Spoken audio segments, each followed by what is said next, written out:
নমস্কার, আমি রিমা। আহারে বিহারে চ্যানেলে সকলকে জানাই স্বাগত। আজ আমি তোমাদের সাথে ছোলার ডাল দিয়ে ইঁচড় মালাই কোপ্তা রেসিপি শেয়ার করতে চলেছি। ভিডিওটি প্রথম থেকে শেষ অবধি দেখার অনুরোধ রইল। রেসিপিটি বানাতে নিয়েছি 300 গ্রাম প্রেসার কুকারে সেদ্ধ করে নেওয়া ইঁচড়। দেখিয়ে দিচ্ছি সেদ্ধটা। এই দেখো,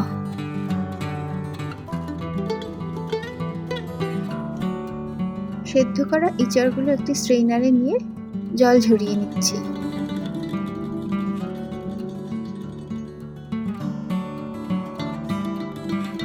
জল ঝরানো হয়ে গেছে, একটি পাত্রে নিয়ে নিয়েছি।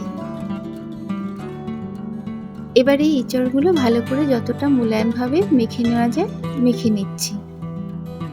আমার হাতে মাখতে সুবিধা হয় তাই আমি হাতেই মাখছি। ইঁচড় মাখা হয়ে গেছে।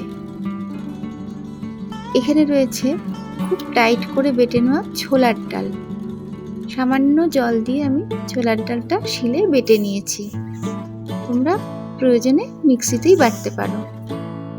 এবারে এই ডাল বাটা মেখে রাখা ইঁচড়ের সাথে মিশিয়ে দেব। বেশিরভাগটাই দিলাম, একটুখানি রেখে দিলাম, প্রয়োজন হলে আবার দেব। ইঁচড় সেদ্ধ আর ডাল বাটা একসাথে মেখে নিচ্ছি।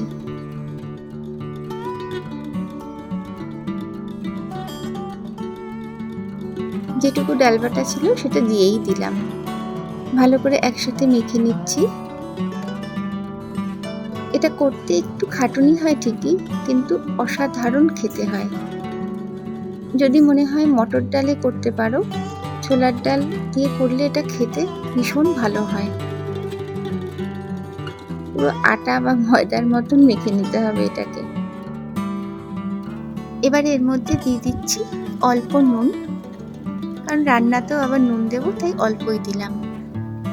সামান্য চিনি দিলাম, দিয়ে দিলাম একটুখানি হলুদ গুঁড়ো, আর দিলাম লাল লঙ্কার গুঁড়ো,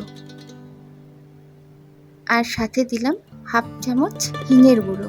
যদি হিঙের জল দাও একটু সাবধানে দিও, কারণ জলের ছোঁয়া যদি ডোর মধ্যে পড়ে তাহলে নরম হয়ে যেতে পারে, সেই ক্ষেত্রে কোপ্তা করতে একটু অসুবিধা হয়ে যায়।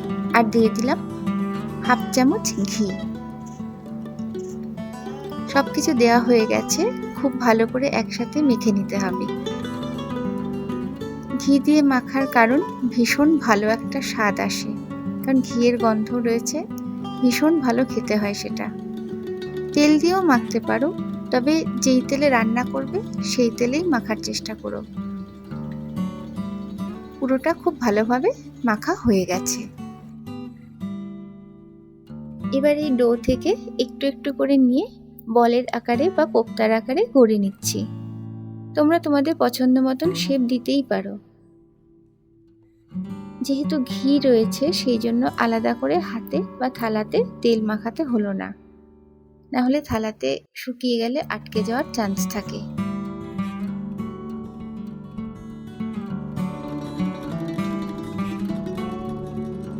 পুরো কোপ্তা আমার গড়া হয়ে গেছে। এবার একটু মশলা বেটে নেব। মিক্সির বাটিতে দিয়ে দিলাম 1 টেবিল চামচ করে গোটা জিরে আর গোটা ধনে। সামান্য একটু জল দিয়ে একটা পেস্ট তৈরি করে নিলাম।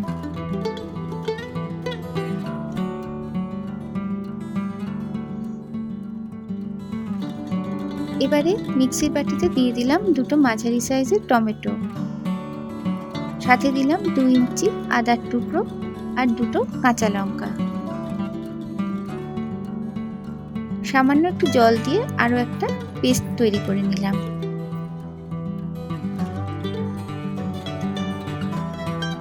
গ্যাসে কড়াই বসিয়ে দিয়ে দিলাম পরিমাণ মতন সর্ষের তেল।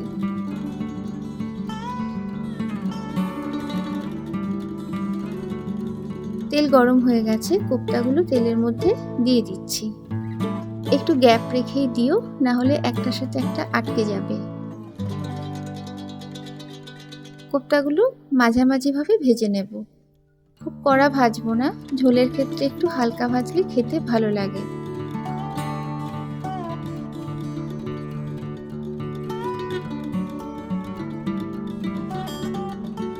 ভাজা হয়ে গেছে, তুলে নিলাম।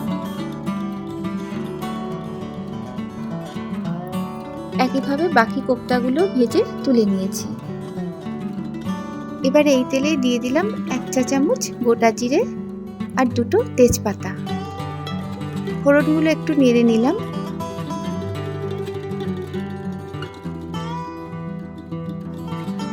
দিয়ে দিচ্ছি টমেটো, আদা ও কাঁচা লঙ্কার পেস্ট।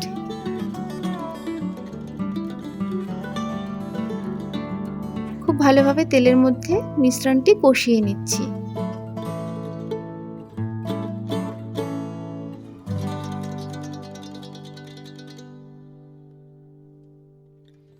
কষানো হয়ে গেছে, টমেটোর কাঁচা গন্ধও চলে গেছে। দিয়ে দিচ্ছি জিরে ও ধনে বাটা। ইজিলি জিরে ধনে কিন্তু গুঁড়ো হিসাবেও তোমরা ব্যবহার করতে পারো, কোনো অসুবিধা হয় না। সমস্ত মশলা একসাথে কষিয়ে নিচ্ছি।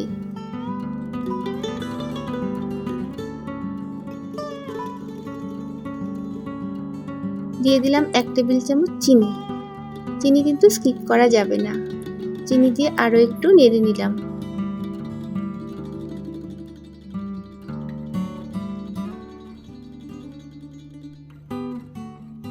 দিয়ে দিচ্ছি 1 চা চামচ হলুদ গুঁড়ো, 1 চা চামচ কাশ্মীরি লঙ্কার গুঁড়ো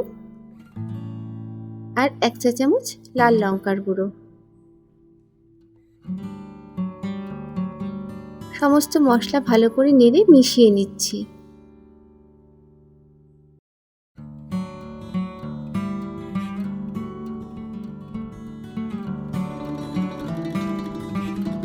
দিয়ে দিলাম 1 চা চামচ হিঙের গুঁড়ো। এখানেও কিন্তু হিং স্কিপ করা যাবে না। হিং দিয়ে ভালো করে নেড়ে পুরোটা মিশিয়ে নিলাম।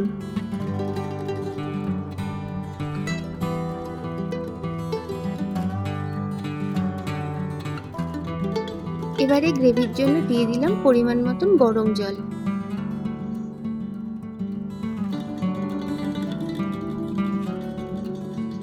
জল দিয়ে আরো একটু নেড়ে গ্রেভি ফুটতে দিলাম।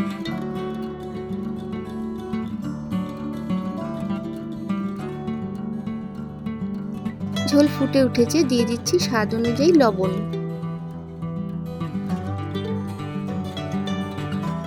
লবণ দিয়ে আরো একটু নেড়ে নিলাম।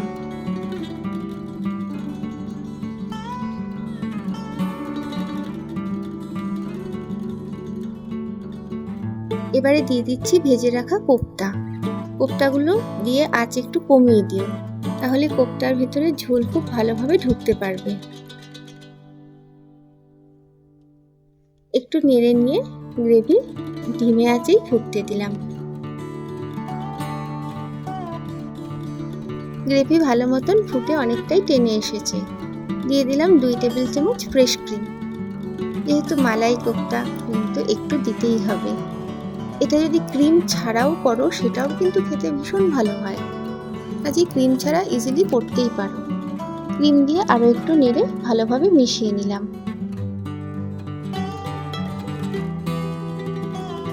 দিয়ে দিচ্ছি 1/2 চামচ ঘি আর 1/2 চামচ গরম মশলার গুঁড়ো। সবটা একসাথে আরো একটু নেড়ে সামান্য ফুটিয়ে নিয়ে গ্যাস বন্ধ করলাম।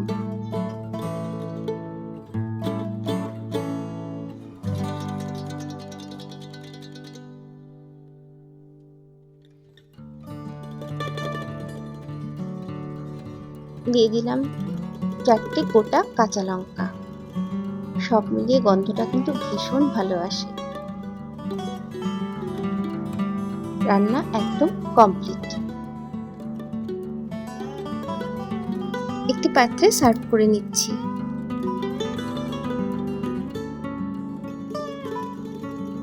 মালাই কোপ্তা, তাই উপরে আরো একটু ক্রিম ছড়িয়ে দিলাম।